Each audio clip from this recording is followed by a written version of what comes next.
If you don't understand how the process is working behind the veil, a lot of the times you can get lost in the process. We are multidimensional beings, and even in our thought processes are multidimensional. And our minds also have the capability of quantum entangling with information out in the universe and other places, even other dimensions. That's real peer-reviewed science. We now are coming to the understanding that the mind is encapsulating a multidimensional stream of consciousness that's entangled other places in the entire universe and in higher dimensions. That's huge. That means that you can get information from almost anywhere. Sometimes you come up with a great idea, you're like, man, this is a great idea. But what really happened is you downloaded that idea. That information already existed.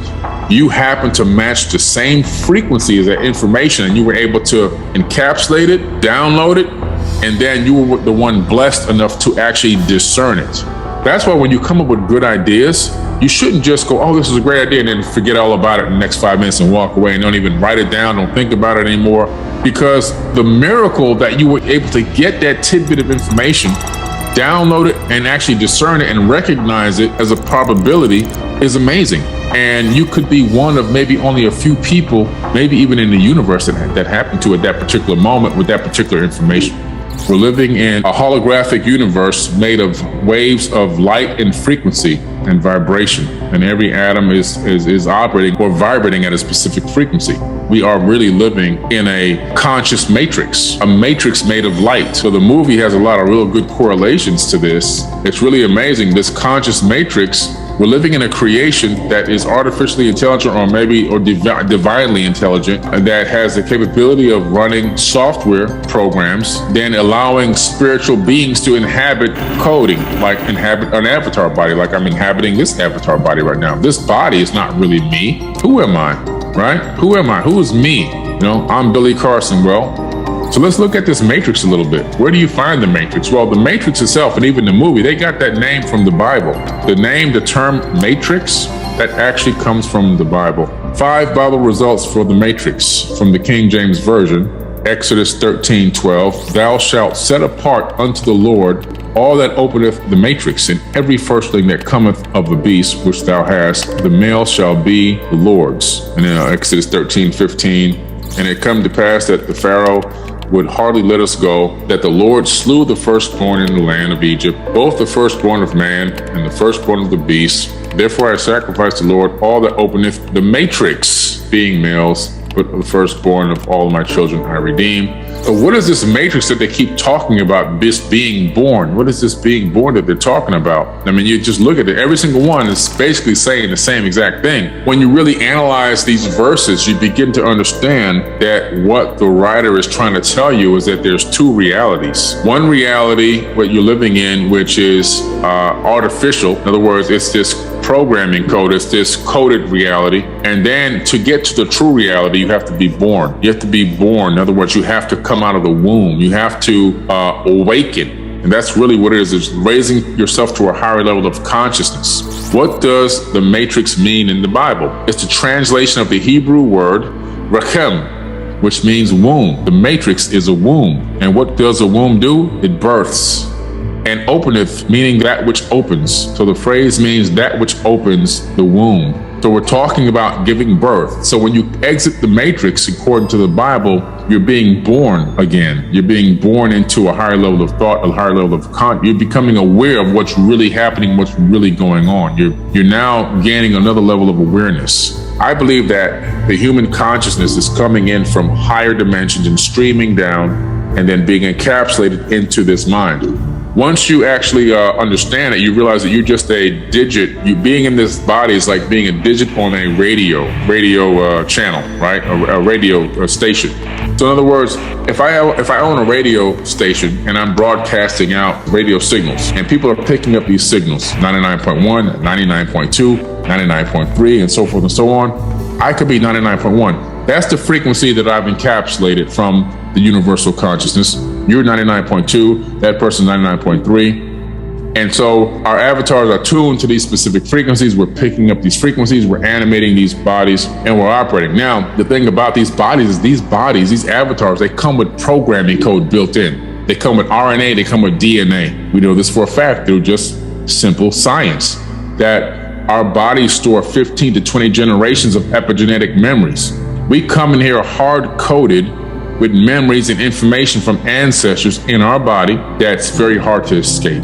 Another thing that's interesting about our reality is in this third dimension, what we're considering to be solid matter is not really solid matter at all. So we're living in this illusory state of being in the third dimension where solid matter really only is solid based off of the illusion from a hologram projected from our own mind. Let me explain further. In physics, they found out that everything that exists in the third dimension exists as a wave.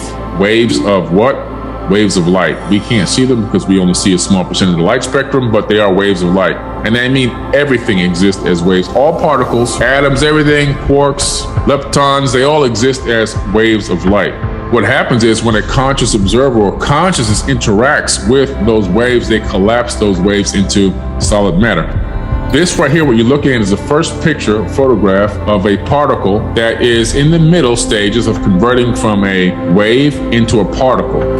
This is something in quantum physics we call wave-particle duality. So in physics and chemistry, wave-particle duality holds that light and matter exhibit properties of both waves and particles. A central concept of quantum mechanics, duality, addresses the inadequacy of conventional concepts like particle and wave to meaningfully describe the behavior of quantum objects. The idea of duality is rooted in a debate over the nature of light and matter dating back to the 1600s. And we've known about this for a very, very long time. Isaac Newton and Christian Huygens would debate about this back in the day. But now finally today we've got proof, we have validation that nothing is really here except consciousness. Consciousness is what's really here. And what's interesting is, for example, even the fact that I can pick up this jar, right? I'm holding this jar in my hand. I don't know if you can see me or not. I'm holding a jar. But the only thing that stops my hand from passing through that jar, because we know that atoms are mostly empty space, I'm not actually touching the jar. What's happening is the atoms in the electromagnetic frequency around the atoms in my fingers are repelling the electromagnetism in the atoms in this jar. And so what's happening is, I think I'm actually holding this jar, but I'm not holding it. This is a result of magnetic field repulsion. Now, if I were to phase shift the atomic frequency of the vibration of the atoms in my hand, I can pass them right through this jar and the liquid in the jar, but no problem. My hand wouldn't even be wet. I'd pass it right through if I can match that subatomic frequency, right? So we know that what is here is really truly illusory, but the benefit to knowing this is understanding that there's a superposition. Everything exists only as probabilities until it's collapsed into a reality. That's what's important about what I'm saying. Your reality is not fixed. Your destiny is not hard-coded and set. It can be changed. It can be altered. We're living in a projected hologram. We are living in a creation. There's no doubt. The Bible, the Quran, the Sumerian tablets, the Enuma Elish, the Mahabharata, we're living in a created universe. There's no way to dispute that. It's created. We know the mathematics now. The mathematics have been discovered in supersymmetry by Professor James Gates at the University of Maryland, former presidential scientific advisor. They discovered, him and his team of physicists discovered that we are living in a program matrix, and the code that operates this matrix to form and actually operate is the same as that code that runs search engine browsers and websites on your computer and your phones. We live in that code. That's the code we're living in. No wonder why we made it. As above, so below. We duplicated what's already inside of our processing. We just replicated it, made it a website, made an internet, made a website, made phones that run on the same coding and programming. It's a special kind of coding called error correcting codes. We're living in that exact same system from this quote unquote biological standpoint, but everything, including our bodies, exists as waves of light. Matter of fact, when you're not looking at something, it's not even there. If you're not home and you're not looking at your house, the house is a wave of probabilities. Now that wave has a specific frequency. So when you look at it or when somebody else looks at it, those waves collapse into that same frequency. That frequency is locked into a particular shape of a structure. So we can all identify the same type of structure when it's looked at. When you look at me, I'm collapsing. You collapse a wave function into this avatar body that has a look that no matter who looks at me, it's a very similar look. Even though people see people slightly differently, I'm very similar no matter who looks at me, because the frequency that makes this avatar body collapses. We have to learn how to hack the nature of our reality. We have to understand a couple things. So maybe a small overlap here again from a previous presentation I may have done, but we have to tell people about the double slit experiment, right? We have to understand that this experiment was done just as a random thing. Let's see what particles look like, microscopic particles look like on the back wall of a box if we shot them through a slit, just so we can analyze what happens when they have the impact against the wall. Something crazy happened. First of all, they started shooting individual particles from a microscopic little gun through this slit. When they were shooting it through the slit, they were like, okay, one slit, it created a digital pattern. They added a second slit. When they added a second slit, it wasn't digital anymore. When they added a second slit and they were shooting one particle at a time, it created a wave pattern on the back wall. Now, what's interesting is a wave pattern means that the particle was shot from the little gun and turned into a wave of light, a wave of potentials, and then interacted with itself and created a wave pattern on the back wall. So scientists said, man, this is crazy. How can this be? We're shooting solid bits of matter and it's creating a wave pattern. This shouldn't be. So they took a little tiny microscopic camera to put in a looking device to see what was happening. When they put the looking device in there to check out what was happening, this is where it gets interesting. The little electrons that they were shooting through the slits decided, oh, we're being looked at. Now we're going to collapse and maintain our particle status. We'll stay solid now. The act of looking at what was happening told the particle, said, okay, well, you guys are looking at me now. I'm going to go ahead and be solid. I'll make a digital mark on the back wall. When you take the camera away, it becomes a wave. When you look at it, it becomes a particle. When you take the camera away, it becomes a wave. What does this mean? It means two things. The first thing it means is that particles, whether it's an atom, whether it's an electron, whether it's a photon, they're all conscious. Think about that for a minute. Every atom has an electron orbiting it. That means every atom is conscious because electrons are conscious, because electrons can make a decision. They can make a decision based off of what's looking at them. That's huge. The second thing is everything exists first as a wave of potentials before a reality is collapsed into existence. So the importance of this is that your life is not hardcore set. There are alternatives that you can take in your life. You don't have to, just because of where you started doesn't mean you're going to end up there. Some people like myself and maybe a few others, they said, you know what, this is my situation now, but I'm going to break this code and I'm going to rewrite a new life for myself. And it's not going to end like this. It's not going to end here. And that's what's important for you to understand. They even did this with photons, same exact result, showing us that particles are conscious. Particles are actually conscious. And if you understand what that means, you're going to treat everything with respect. Why? Because everything is made of particles and atoms, right? Where we as human beings screw up, we tend to think that we make things. Man-made, they call it man-made. Man didn't make anything. What man did was we found an ingenious way to stack atoms. We take atoms and we operate them, we move them around like Lego blocks. This phone that I have in my hand right now is nothing more than stacked atoms. The atoms are stacked in a way that it turns this into something I can use as a device called a cell phone. The fact of making, we didn't make the atoms. The atoms have been here since the beginning of time. These have been here since the beginning of time. We didn't make this phone. We stacked the atoms into a format that allowed it to become a phone. But what we did was first we thought about the phone in our consciousness platform. So in the consciousness platform, the phone became real in a multidimensional. We took that multidimensional thought and we took it down to two-dimensional by writing it down on a piece of paper, drawing it, or even putting it into a computer program, which is still two-dimensional, a CAD, a computer-assisted design. Once we got the phone in there, we took it from multi-dimensions in the conscious platform all the way down to 2D. Then we take it and give it to an engineer who then turns it into a three-dimensional object that we can move around on the XYZ axis in space-time. So we're finding out now that light equals intelligence because everything is made of light, and every thought you think is a light wave that leaves out of your skull. So every time you think something, that light wave penetrates your skull and it goes out into space-time. And it doesn't stop, it just keeps going. So that wave of light is encoded with data from the actual thought.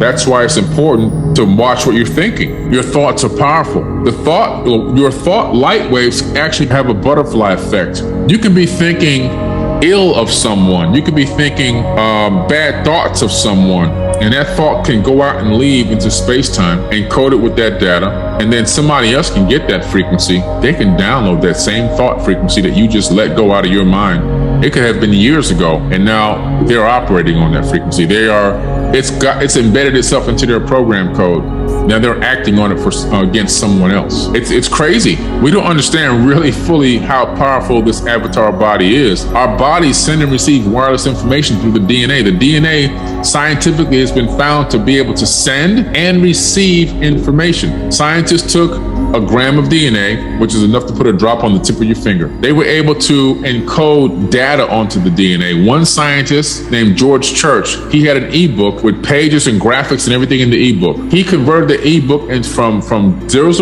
and ones into A's, C's, and G's, which is what DNA reads. Then he downloaded that book onto the DNA, stored it in a volume. He replicated the book then 80 billion times on 1 gram of DNA. And then he converted those A, T, C's, and G's back into zeros and ones and uploaded it back to the server again as a digital book. So we know that DNA stores information in the volume, and it can store digital information. One human body can store 13.8 billion years of data, which is about the same age as the universe. So every single person is a walking storehouse of knowledge and information stored right inside of your body, right into the DNA. And now they found that the atoms can even store information. So every atom in your body is storing information right now that's just waiting to be unlocked. You can tap into it through consciousness. So we're looking at light waves, and this is important to understand because we have to talk about getting into a high frequency. You hear people say you need to be in a higher frequency, vibrate at a high frequency. And a lot of people don't really understand what it is. They can't even visualize what it is. You're looking here at a light wave, and you're looking at the wavelength, the amplitude of the electric field, and the amplitude of the magnetic field. These fields propagate with the light wave as it moves through space-time, including the light waves that come out of your head, your thoughts, all your thoughts. And we know that lights come out of the head because we can take a cap with electrodes on it, put it on your scalp, and then have you think about things, and we can capture all those thoughts into a computer. So it's real, all right? Just like the TV show I Love Lucy from the 1960s, those radio waves from that I Love Lucy TV show are still in space right now. They've traveled outside of our solar system. That's how far away they've gotten at the speed of light. And if you're a distant civilization in space and you have the technology to decode the radio wave, which is a wave of light, it's a light wave, you can watch I Love Lucy. The same thing is happening with our minds. And so to get on a high frequency, you have to understand that the information you're taking in affects the way that your mind emits waves of light and the way that your body emits energy and frequency.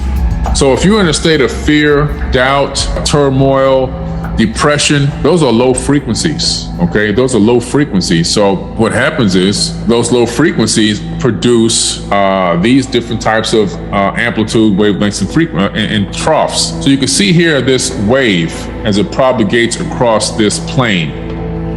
Now, this right here would be considered a low frequency wave because the height and the trough are very deep and high, but the distance between the trough and the next crest is very wide. So what happens here is this frequency is what we consider to be a low frequency or a low vibration. Now, we know that when you are looking at, for example, gamma waves and the way that the brain is operating and thinking, when somebody's focused and concentrating, you see this same exact wave, but it's very short and close together. In other words, the crest and the trough are close together, and there's a lot of them. It looks almost like a cardiac thing when you're looking at somebody's heart meter, right?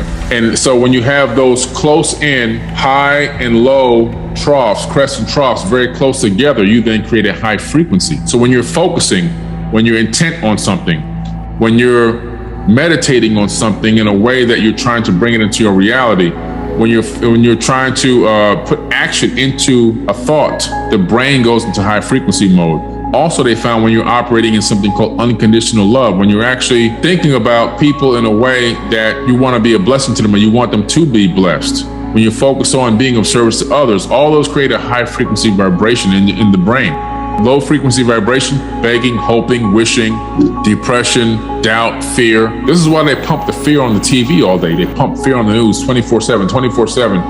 Because once you're in the fear mode, then they can just manipulate you. They can throw you around like a rag doll. They have all the control over you because the body just wants to to solve the fear problem, and they're bringing the fake solution. We exist in a state of superpositions. We exist in a state where there's a lot of probabilities, and now we're operating in something called the Hermetic principle of cause and effect, where every decision we make is going to have a consequence. It could be a good consequence or a bad consequence, but there will be a consequence. So as you're beginning to make decisions on things and put action behind conscious thoughts, you have to sometimes think of what the potential consequence could be. Could it be a good outcome, or is it going to be a non-favorable outcome, right? And the reason why you have the capability of doing that is because you exist in a probable state, in a state of probabilities. The future is not hard-coded and written. You can actually change it by each decision that you make.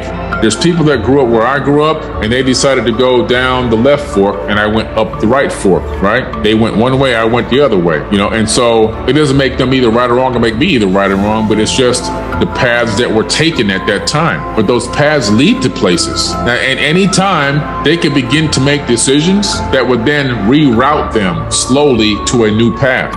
We have that capability too. But understanding the process that we're going through to do that and understanding how it works is key to manifesting. It's very, very key. Remember, the reason why we can't see all the light waves that are emanating around us right now is because we only see 1% of the light spectrum. We really get red, green, and blue. That's pretty much what we get. The colors of the rainbow are in there. That's it. We don't see X-rays, gamma rays, infrared, microwaves, radio waves. We don't see that stuff. That stuff is operating all around us. Ultraviolet and all this stuff is all around us. We only see a small sliver of reality is all we're given. A very small sliver. In all its vibrance and glory, it's still only a small sliver of what's really out here. So law of vibration might not as be well known as the law of attraction. However, the law of vibration serves as the foundation for the law of attraction. To understand this, it's important to know that everything is energy. Science through quantum physics is showing us that everything in our universe is energy. When we go down on a subatomic level, we don't find matter. Pure energy is what we find. We're made of waves of light. That's science. Important to understand what's going on here. Because when you're going into manifesting and understanding that we have to sync with the information, we have to sync with the reality that we want. Through what? Through light waves. Manifestation is not just a belief. A lot of people think that manifestation is a belief. Oh, I'm gonna get this thing. I'm gonna get this, right? I'm gonna win this, or I'm gonna whatever. Unfortunately, manifestation is commonly misunderstood. Too many people portray manifestation as a belief system, in my opinion, rather than something that's, naturally going to happen.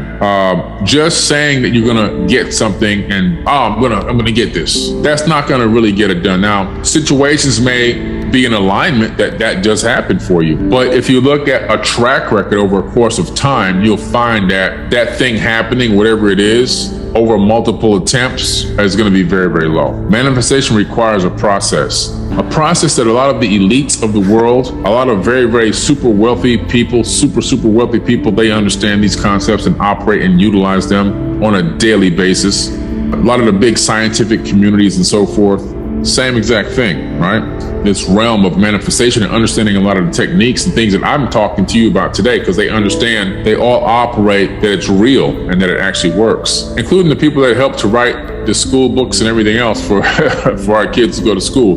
They know exactly what the future they're creating. They want to create a multitude of ignorant people, and only having a few light bulbs shine at a time that they will rise to the top, while everyone else is just a very, very dim light. That's exactly what they want, because by that method, they can maintain power and control over the masses. So what does manifestation mean? Before we look at the science behind manifestation, let's develop a general understanding of what the term means. Manifestation refers to a physical sign that something is happening or being solidified in reality. First, it exists as a possibility. Manifestation especially means to bring something tangible into your life through attraction and your belief system. It's not enough to have superficial thoughts. You actually need to truly believe that you will be able to turn your dreams into reality. That means that you need to be able to visualize and experience how it will look like to achieve specific goals. The reason for that is your nervous system. Manifestation is a holistic approach to goal setting through adapting your mindset and behaviors. It means that bringing your dreams into reality by living your goals. You're bringing your dreams into reality by living your goals. In other words, this manifestation process is so ingrained into a person once they take it on and really activate it. In other words, we're doing it already, but once you really fine tune it, it becomes every part fiber in your body. It's part of even in your nervous system. It's tapped into your whole central nervous system, and you begin to set goals and achieve those goals. You're living the manifestation in real time. So I know that, for example, with my TV network, I want to get to 1 million subscribers. Right now, along the way, I don't just say I want 1 million subscribers. That's what I want. I'm gonna get 1 million subscribers. That's good. I'm good to go. It's gonna happen. It doesn't work that way. A few things have to happen. The first thing is I have to set benchmarks for myself. So I set benchmarks on the way to the 1 million subscribers.